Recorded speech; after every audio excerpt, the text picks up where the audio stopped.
I'm California dreaming.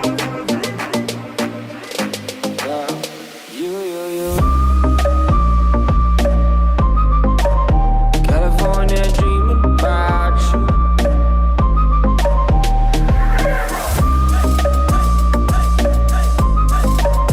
California dreaming about you. Hit you where your mama, that chopper, that's that I'ma stop her. Hit you where your papa. I fell in love with all this money, you in love with drama. Alexa, stop! Alright, what is good, ECF family? We are back again on the YouTube channel. I know, it's been a long time. I'm supposed to be getting 4 to 5 videos out a week. I haven't been doing that, I apologize. I have been without water for 3 days. I have not showered in 3 days. Took my first shower in 3 days. Feeling kind of slick. Just stop, you're so cringy. Alright, with that being said, let's talk, right? Let's get into the video. Iowa State college football playoff. Iowa State college football playoff. Those words just came out of my mouth because I truly think Iowa State is the biggest dark horse to make the college football playoff in the year 2021. If we look at the returning talent, they're one of the most proven rosters in the country. A proven head coach. But it just doesn't make sense hearing Iowa State playoff, same sentence. Iowa State has only won 9 games 3 times since 1895. They have never had a 10-plus win season in the whole history of Iowa State football. So just why are we including Iowa State into the college football playoff dark horse conversation? Starts off with this. Breece Hall, pretty simple, Heisman contender. He puts the team on his back. On first down, it's Breece Hall. He doesn't go down. He might go all the way. They finally wrestle him down inside the 10-yard line. What a run by Breece Hall. 36-yard run, 4th play of 30-plus. He stays on his feet again. And 15 after the penalty. Here's Breece Hall, stop and start, and he explodes into the open field. There goes Breece Hall. In a foot race, he is in. Touchdown, Iowa State. A 75-yard run, and just what the Cyclones needed. 5 minutes to go in the half. Hall in trouble behind the line, breaks a couple of tackles, has the first down. Inherited a program with very little success in its history. Nice play by Breece Hall. Boy, that looked like it would be a loss. Rushed for 1,000-plus yards this year. He's legit. But it goes a little bit more in depth than that. They return 10 out of 11 starters on the defensive side of the ball. They return 9 of the 11 offensive starters, all 5 offensive linemen. This team is legit. I don't know how to sit here and chop this up and make it not seem like they're legit. They just won 9 games, beat OU, lost them in the Big 12 championship, almost completed the best Big 12 championship comeback in Big 12 championship history. Design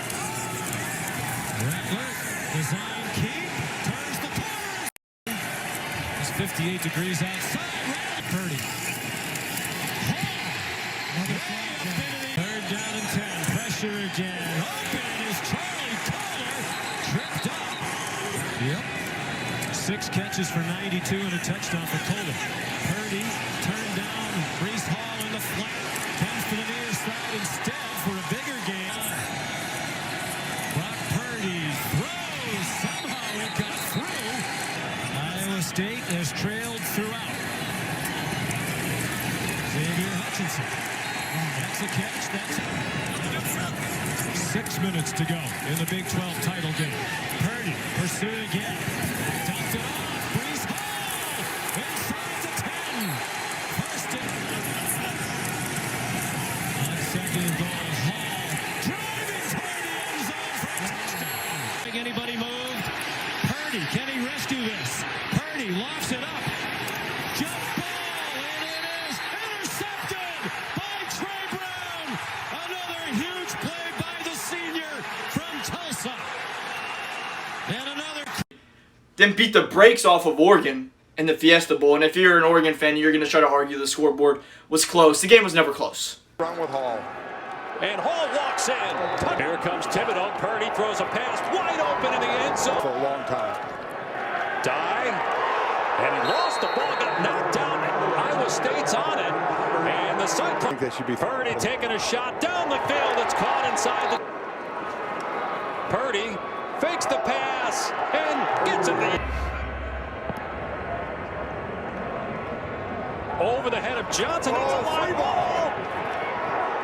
Iowa State had the first crack at it, and the Cyclones got it inside the 7 late in the second quarter. Brees Hall again into Delgado in traffic. That hit an Oregon player. That looked like it hit McHale right, and it's recovered. 33-yard attempt. And it's good. So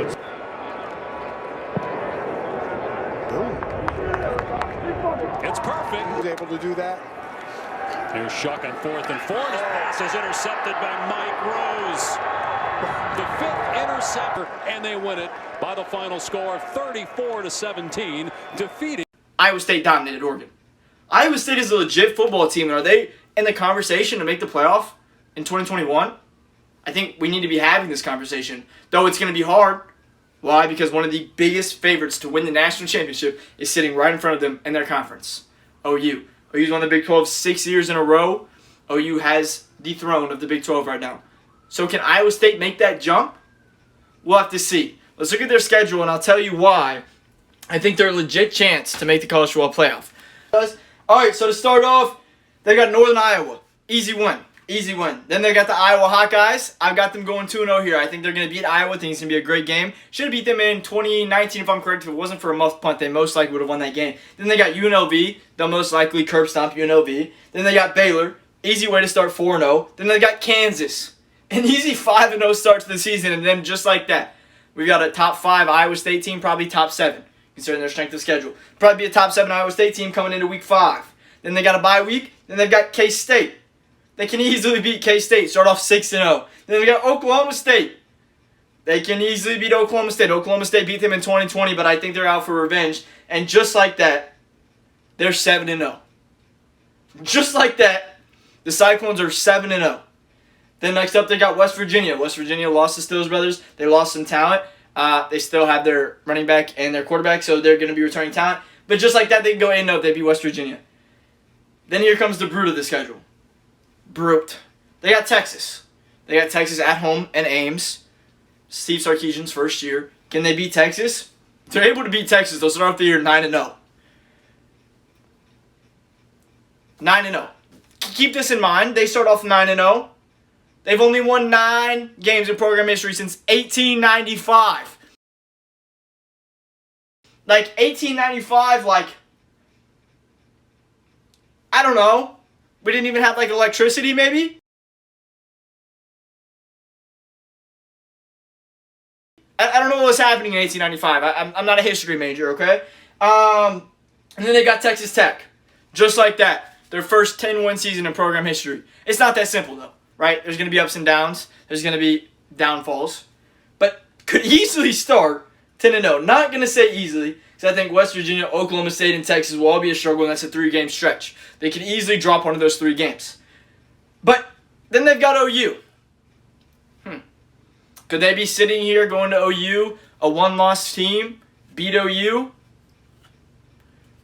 drop 1 to Oklahoma State, West Virginia, or Texas? Then they got beat OU, just like they did in 2020. Just like that, you've got a 10-1 team. And then they've got TCU to end the year, which could be a trap game, could end the year 10-2. But if you can end the year 11-1, and you're headed to the Big 12 championship to face whether that's OU, TCU, Texas, whoever makes the Big 12 championship game, right, against them, this team is legit. And there's just some interesting intangibles when talking about this team, though. You've got to look at, they just had their most successful season in program history. What effect is that going to have? Are you going to level up to that effect? Or are you going to think did you just set the standard for Iowa State football? Or is that a once-in-a-lifetime season for Iowa State Cyclone fans? I think that's the biggest question for them returning.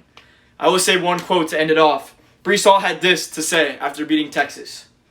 5-star culture versus 5-star talent. Matt Campbell has Iowa State rolling.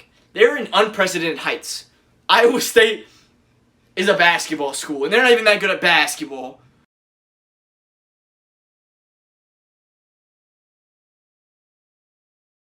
They've never been a football school. Iowa State is doing things we've never seen before. They're in like a parallel universe in regards to what they're doing. Matt Campbell just signed a contract extension through 2028. They almost get to keep him to the end of the decade. A lot of Michigan fans were hopeful Michigan would come scoop him up. They didn't. Auburn fans, maybe we get Matt Campbell. They didn't. Matt Campbell is doing things we've never seen before, and I think we start appreciating the Iowa State football program. With the returning starters, Brock Purdy, Breece Hall, all 5 offensive linemen, offense is going to be dominant. They're returning, I forgot to mention, Mike Rose, Big 12 Defensive Player of the Year. He's coming back. Outside linebacker, he's coming back. This team is loaded with talent. And it's crazy to see Matt Campbell went from 3-9 to 8-5 from year 1 to year 2. Where is the Iowa State football program headed? Can they start recruiting at a better level? There's a lot of question marks as to the long-term trajectory. But can they take this leap in 2021 to make the college football playoff? I want to hear y'all's thoughts. I'm genuinely... I want to hear them. Type them in the comments. I'm going to try to respond to as many as I can. But I'm sold on this Iowa State team. I just think that OU hump, getting past OU, is going to be a challenge for Iowa State due to the talent differential. But, the quote, as Breece Hall said, 5-star talent versus 5-star culture. Maybe he's not going to knock OU's culture, but maybe they can do that culture shock and truly knock Iowa State in the college football playoff. With that being said, I love all y'all. Thank you so much for tuning in. Please hit that subscribe, that like button. Just show me some love, like if you want to be nice and caring enough to do so. If not, it's all good. Follow us on Instagram, @EliteCollegeFootball, on Twitter, @EliteCollegeFootball, on TikTok, @EliteCollegeFootball. Let me go ahead and do all the plugins there. With that being said, I need to stop saying that. I apologize. I love y'all boys. This means I love you. We're showing love in sign language. Y'all stay up. Y'all stay blessed. And keep growing. Keep chasing your dreams. Keep chasing your passions. I made it a motive that every time before I end these videos, I'm going to drop some little words of wisdom. Get 1% better each day. Don't worry about judgment. Don't worry about hate, dude. Hate comes from within, not from what you're doing. Keep chasing your dreams. Keep doing you. Keep being you. Be you. Do you. Love y'all boys. Stay up.